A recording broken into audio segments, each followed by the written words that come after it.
Cool, Thank you cool. so much for joining. I know Larry passed the baton to you, so we were just looking for an update. I know I received your email, I think it was yesterday, for 75% sold, and I thought that was a great number. I mean, you guys must be just selling them left and right, really, for the first quarter of this year. So wanted to get an update on where you guys are on the sales status, kind of your overall inventory, what you have left, and then for those that are not familiar with the building too, maybe we could start with just kind of a general overview of Spire and what it offers those who are looking in the downtown market. Yeah, of course. First, thanks for having me on.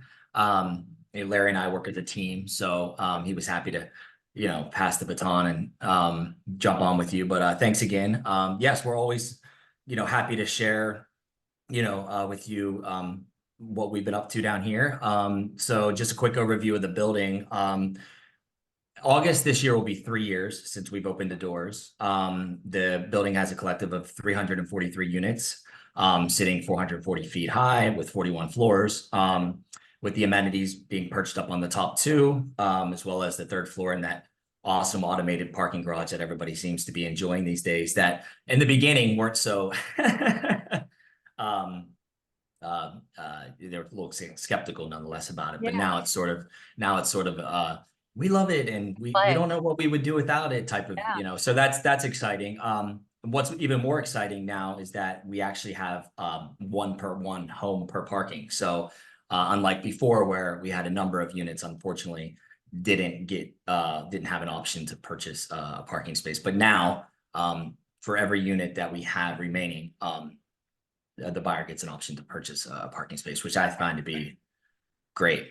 Yeah. Um, Can you but explain the parking, just the automated, for those that, don't quite. yeah, let's dive into that actually quickly.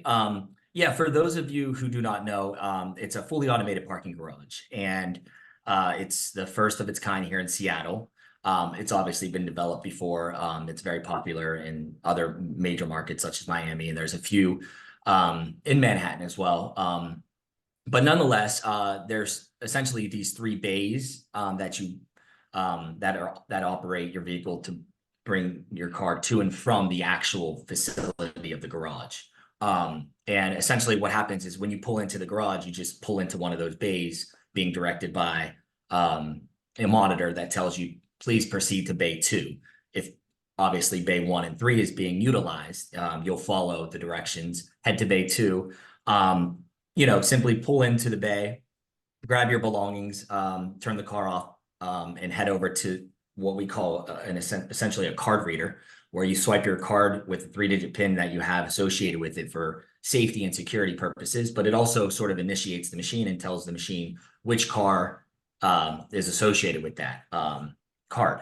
But it's effectively once you enter that 3-digit PIN, that's essentially all you do. You head home, and then immediately what happens is that elevator that's sort of in that bay drops your vehicle down one floor below, hands your vehicle off to another machine, so to speak, operated, solely on software, technology. And yeah, it sort of communicates to itself down there to get your car in an actual bay and house it for the time it needs to be there. But it's not like your standard, beaded parking space, so to speak. Once you purchase it, you own a license to have your vehicle in that garage. And you can, rent it out if you're an investor and you don't necessarily need the parking, or you can simply sell it to somebody else within the building. And the sticker price on those are $75K. We've never increased it, but we've had our debates on that. But nonetheless, yeah, they sell like hotcakes. I think it's a commodity. I think the building, it's been received really well by all the owners, and I, for one, can't live without it going forward. So if I sign on to a new project later down the road, it better come with an automated parking garage. So whenever you're a homeowner, you're in your unit, you want to get your car, Yeah, you go down and you retrieve it down in the by the Bay Area. Is that how it works? correct. Okay. Yeah, so essentially one floor below the lobby, the floor called B1, there's two card readers and a lounge downstairs with TVs, so you can kind of watch news or catch up while you're waiting for your vehicle. So you'll head down there, you'll swipe your card just like you did to park or to, drop it off. enter your code, hang out, and within 2 to 3 minutes max, it'll pop up from one of the bays. You'll be able to see from the screens down there that we have projected to allow you to know which bay you're going to be heading to pick up your vehicle. And effectively, it just turns the vehicle around and the garage door opens, you jump in your car and you're on your way. So it's, it's pretty fast and efficient. The way I look at it is that we have 343 homes in the building, and there's 4 high-speed tech Otis elevators, and you're never going to wait on that elevator longer than 10 seconds. I feel obviously the bays, there's 3 of them. There's 264 parking spaces. So when calculating this type of thing, engineering, like obviously you need to have appropriate amount of bays in order for people to get their vehicles within a timely manner. So I think a lot of people have the misconception of that when you send the vehicle down into the garage, or even if you're waiting for it to come up, it's being operated by like one machine. It's actually being handed off to multiple different, machines, sort of like, passing, passing off. Yeah. I think you guys have some pretty cool videos too that demonstrate how it works. And so maybe we'll link to some of those. Or if you have any questions, you want to reach out personally, we could send those too. But it is a very cool system, and the videos kind of help see exactly how all the moving parts and kind of how everything works. And one last thing, we had built the system knowing that one day in 10 years from now, all the 264 parking spaces will likely have electrical vehicles. Not all of them, but a lot, 90% nonetheless. And for the last 5 to 6 years since we broke ground, the company Parkworks has been developing an EV system bank down below so that the cars can actually charge while they're parked. And so we were set to launch that here the beginning of part of this year, but we just had a few minor delays, but nonetheless, that should be up and operating here very soon. Right now, we just have a couple of EV chargers as a stopgap, so for owners to be able to charge manually, but that was never intended for the big picture. Gotcha. Yeah. So the days of spiraling in your garage are over. And I know that there's actually been some buyers that I've had that wouldn't purchase a specific unit just because it's on maybe the 8th floor of, P8 going down and down. It takes 3.5 minutes to get down and up from. So, in a weird way, this is a feature that, takes that all away. It does. Yeah. It encompasses the idea of a carefree lifestyle. It's sort of like the icing on the cake or cherry on top. I think so anyways. Sweet. So what are the other couple amenities that you guys have? Yeah, so just going up a few levels on the 3rd floor, we have a massive yoga studio, which I actually love because it has all the bells and whistles in there that I would use as a triathlete. But nonetheless, it's spacious, and it's cozy. And I feel like, again, it's a space that if you're doing Pilates or yoga, that'd be a perfect spot for you, because the fitness center is on 41. We went ahead and obviously introduced that on the top of the building, which everyone seems to absolutely love. I mean, how can you not, right? Running endlessly to the views. And then also on that floor, you have a co-working lounge, which has also been very huge success. People were very receptive to that. It feels like a little WeWork space. There's breakout rooms, there's a conference room. It just feels very like work oriented for those who have smaller homes, who just want to work from home but not be cooped up in their home or their unit or all day long. So it's a great little space. And then on that level as well, we have a nice little theater room. But moving on up to the 40th floor is the greater part of our amenities, which offers 2 beautiful lounges, one larger than the other. One has a full kitchen, bar, setup, and obviously gorgeous views of the west that is ideally used for groups up to 20 people or less. And then the other space would be like more situated for a larger party of 50 or so for baby showers and whatnot. It doesn't have a full scale kitchen, but it offers like a nice machine, a sink, a refrigerator. But outside of reserving those spaces, those are just common building, obviously spaces that can be used at any time, first come, first serve by the owners, which both rooms has been received super well. And then just continuing on with that space, you have the 180-degree sky deck, which looks at the Space Needle. It looks at Lake Union. It looks at the Sound. I mean, it's just breathtaking.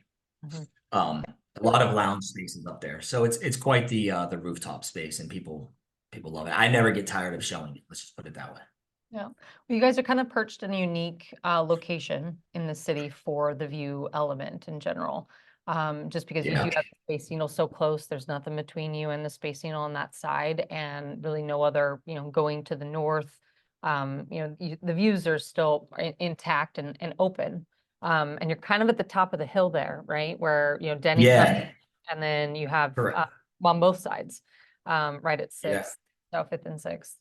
Yeah, we So lucked out. I mean, the zone changes across the street, right? So it's unlikely that sometimes in a downtown neighborhood you're going to find a building that doesn't have a building next door sort of overtaking the view, or at least level with it. But yeah, in terms of where we're located, we're just on Belltown's the corner of Lower Queen Anne and South Lake Union that adjoin, and yeah, no building can go up any higher, and then I think it's 160 feet around the Space Needle to preserve the integrity of the skyline. So that's been a huge part of our success. I feel like you can get us a very comfortably priced unit here in the building and home, and get a great view, and not having to be like on the 20s or higher.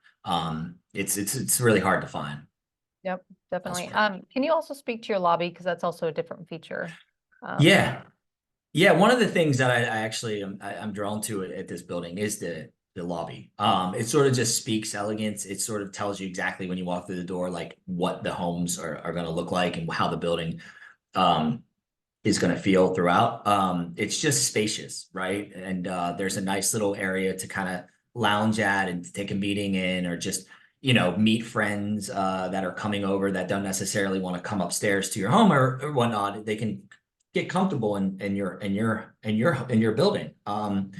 And that's important, I feel like, because that's sort of like the entrance to your home, effectively, and that's sort of what you pay for those common spaces. But then there's a great little coffee shop, Himalayan Java, which is connected within the building, has a separate entrance that people love as well, and so that's just sort of creates nice little vibe within our building, and it's classy, coffee's great, and a lot of our owners, are down there daily just enjoying it.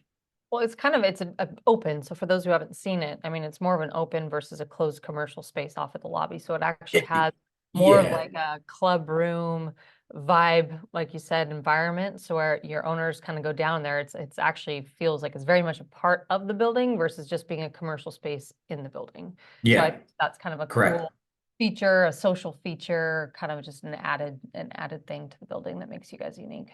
Yeah. And I thought that was important to sort of just keep it open. Like, we all thought it would be great to keep that open so that it wouldn't feel closed off and like, oh, well, this is a third party business enterprise and this is our building. And then it would just be like, well, they don't really flow. And so the two spaces complement each other, and the wood that's used in the material in that bar area is also used throughout our penthouse collection. So, and also throughout the building. So it's kind of like a real nice little complementary space to the Yeah, building. definitely. Yeah.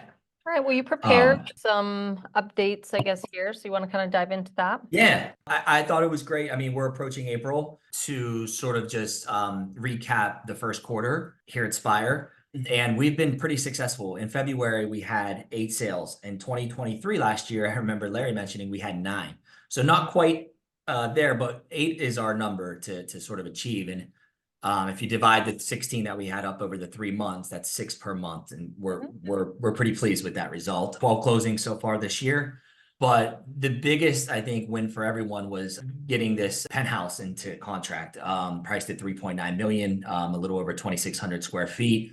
It's a gorgeous unit, and it took a little while for us to get over the hump into contract, but we got it done, and it closes next month, and we're all very excited about it, especially sort of in this market that could, Great. yeah, be a I little think that will be challenging. one But of the highest price sales for downtown. I think so for now. Yeah, we're very excited. In December, we had a couple of closings on our AA units that were up in the 3,250 number. And those are gorgeous, but they're, slightly smaller, hence the price tag. So, but that happened in December, two AA plans that we were very excited about. But again, that's not included into this. Just moving on to the next slide, sort of that just makes my point. We're 75% sold. You touched on it earlier. There's only 75% sold, 75 homes remaining. There's only 75 homes remaining. But again, I mentioned earlier, parking is available for every home. So that's a huge thing Yeah. for us. And I think, you know, when you can buy a new construction condo downtown at 600 square feet at 545K and add parking to it, and be given that option, it's sort of like a win-win. Of course, you know, I'm not going to discount the fact that 545 is not a high. It's a very, you know, expensive condo, right? But yeah, but it's brand new, and like you said, you Yeah, have all yeah, building, and all it's. things considered. But I also wanted to touch on our one bedroom starting price tags are 545. That's our H plan. We only have 2 of those remaining in the building down on floors 10 and 12. We actually have the 10th floor professionally staged. So that would give buyers a really good idea of how it feels with furniture and perspective. But got partial water views as well. So really, really great, I think, homes. Being that there's only 2 left, it was a very popular stack. The layout is just fantastic. The one bedroom dens, we have a couple of those in the teens, 13, 15, and 17. But once those 3 go, then we're not going to have any of those one bedroom dens until we get to floor 29. Okay. So, you know, it's interesting. There's only a few select units like these H's and these C plan, the one bedroom dens that we have. And then we're sort of, now we're looking at the 28th floor and up and above. And so at 835 with parking included on the 13th floor, those one bedroom dens, you know, I would pound for pound intrinsic value, that's a really good value. That's a value play right there. And what's the square footage? I'm sorry. Yeah, I should have added that. So there, it's 985 square feet. So we're Wow. looking at well below the $1,000 price per square foot price tag, which is what the building trades at, a little bit above that. So it's a remarkable price. The 2 bedrooms start at 986. That hasn't changed since Larry's presentation market update last year. So we had lowered the building by an additional 5% in January of 2023. Okay. We have not increased the pricing based on the fact that the rates, even though our selling success has been there, you know, we may have hired a couple of stacks from time to time that had sold out quite quickly. But those 2 bedrooms on the lower floors, that fourth floor 2 bedroom E plan at 986K is a stellar price as well. And that's 1154 square feet. Wow. So yeah. So I think you know, there's still a great opportunity to be here at Spire. But moving on, I wanted to introduce the spring incentive. It's a 2-1 buy down introduced by Movement Mortgage, who we work with, one of our preferred lenders, Christine Madrid. We are not currently offering an incentive in terms of a seller credit like most builders would offer, or even maybe we had at one point where it's like a 10K for 1 bedrooms, 15K for 1 bedroom home offices, and 20K for 2 bedrooms. Here, a 2-1 buy down is sort of a type of financing that lowers the interest rate on a mortgage for the first 2 years before it rises to the rate of say 7% today. So what's been great is that buyers are starting to understand the significance in terms of savings that this can do for them if they're going to do a conventional loan with 20% down. So we factor it on the loan amount. So what I did here was if you're buying a $1.5 million unit here and the loan amount's 1.3, the approximate incentive is about 28 to 30K in seller credit. So if the buyer decides, you know, I'm going to pay cash, I don't need financing, I don't need a traditional conventional loan, would I be able to, you know, take advantage of that incentive? And yes, of course, like we would simply discuss it with the seller, who would be amenable to allowing that buyer to have a 28 to 30K, depending on what the number is, right? Seller credit for the buyer to be able to use it for whatever purpose they see fit. So on the 800K homes, the loan amount rather, the $1 million homes, 18 to 20K. And then for the 600K homes, so that H plan at you know, at a 450K loan amount, you would see about a 10K seller credit or a 10K to be able to buy down the rate for those 2 points. So yeah,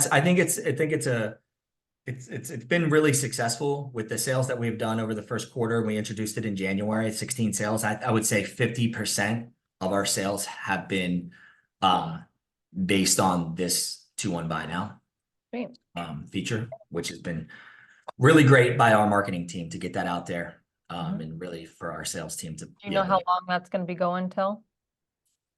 I Foreseeable mean, future? it's right. April? It's been working, so we're going to continue to use it to sell. We understand that, the Fed's announced that the rates are going to be stabilized around this, so we can't really jump to removing it, I think, at this moment. Even though the seller would love nothing more but to make more money, we obviously understand that the buyers are paying a significant amount more. Yep. Perfect.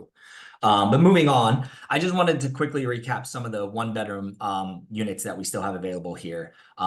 Given that we only have 75 homes remaining, there's some slim pickings on some of these stacks. So the JKs are facing west. They face the sound. They've been very successful, popular units. The lowest that I have on these two homes are the 28th floors. The J being priced at 626 and the K a little bit bigger. 564 square feet compared to 532 is priced at 645, both with optional parking availability at 75K additional. The H plans are the two lowest priced homes that I have down below, city and partial water views at 545 and 555. And I thought that was important to share as well.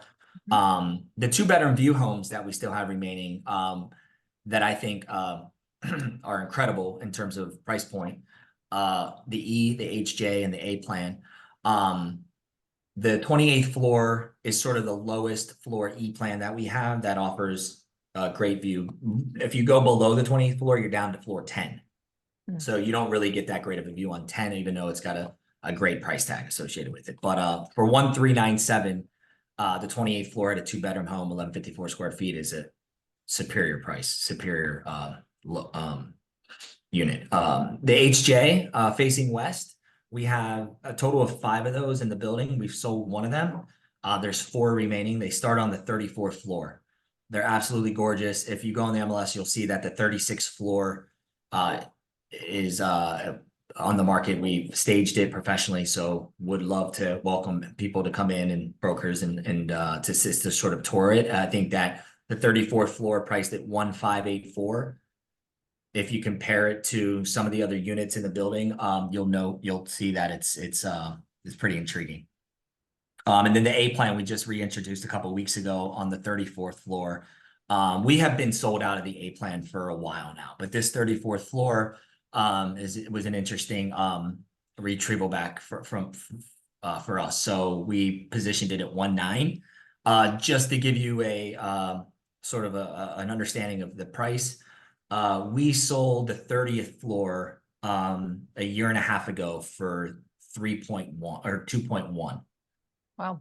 This is on 34. So we understand that the market is, where it's at. So we priced these to sell. And we're pretty confident that that price right there we should be able to fetch it. Question, are there finished differences on the floors? So when you get up to a certain floor, do kind of the finish palette change? Yeah, so every other floor, there's a color change, the palette. So on the odd floors, it's a dusk scheme. It's sort of a darker charcoal gray, which people love.